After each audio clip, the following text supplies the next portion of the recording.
We brought him to the front seat, shifted his seat very close to the blackboard. We wrote things on the board. This child was able to read. You see what has happened to that child from before we came to the school till that time. He was not able to communicate, to read.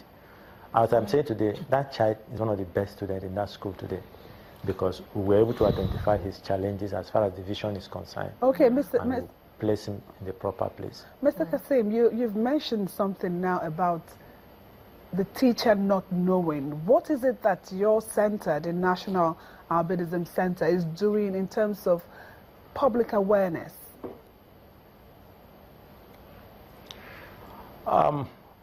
What we're doing right now on channels is part of it. We are trying to educate and inform people living with albinism and parents and the society how to handle albinos. We have a project we call Back to School Project. We go to schools to educate teachers. We had a project with Education Support in Nigeria, SPIN. It's a British organization project that we had gone to state like Kaduna. We took the three senatorial district in Kaduna. We covered them to educate the public, parents, pupils with albinism, teachers and head teachers, education inspectors in Kaduna State.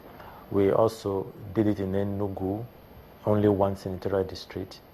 We intended doing it in the 6 geopolitical zone, especially the states where a SPIN has their offices. But funding has been our major challenge. This country is so wide that we can't cover it, and we are just an NGO, and we don't have all it takes to run that project. Okay. Do glasses correct the impairment to the albino's vision? Yeah, glasses correction. Glasses do not properly correct. Though I'm not a medical doctor, but I'm a person living with albinism. I'm wearing one glasses right now, as you can see. I'm looking at a TV in front of me right now. I can only see myself on that screen. What is written under me, I can't read it from here. The glasses I'm wearing can only help me to read what I have in my phone or something that is so close to me. Visual impairment is a natural thing. I wish our doctors, optometrists can research more on what to do. But for now, glasses do not help persons with albinism that much. Okay. Now, how much support is your center getting to help in the work that you're doing?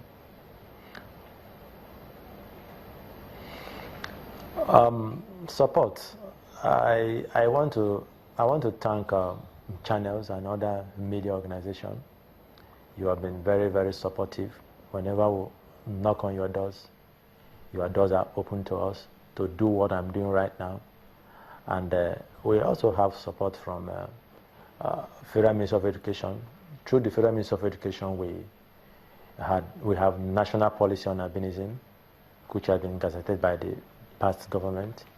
I'm using this opportunity to call on the present government to implement that document. It will help go a long way in helping persons with albinism to live out their potentials. Support, we have had various supports. Like I mentioned SPIN before, SPIN have given persons with albinism about 200 scholarship. Not SPIN, SPIN has given them.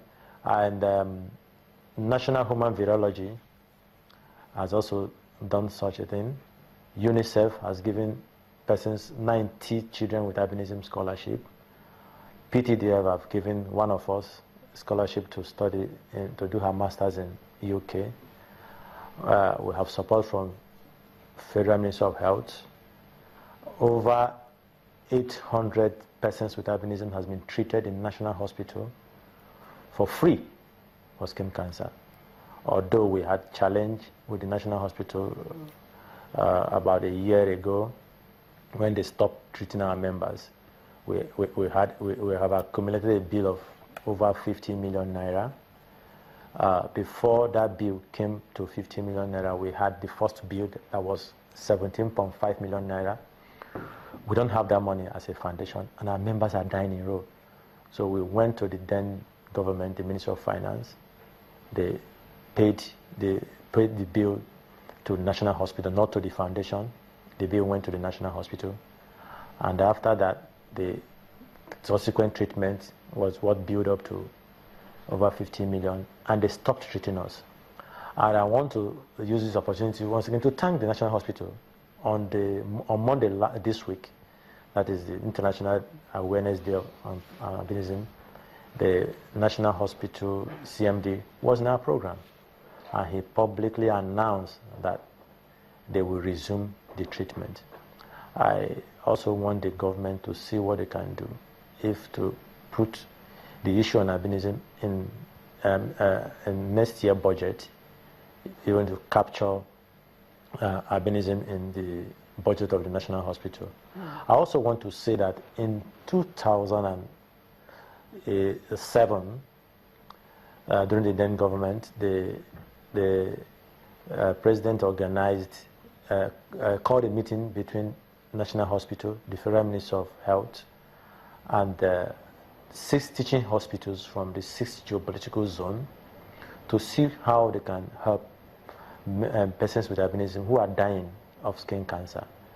The teaching hospital are Lagos Teaching Hospital, UCH Ibadan, UNTH Enugu, Madu Bello University Zaria, then University of Maiduguri Teaching Hospital, then National Hospital.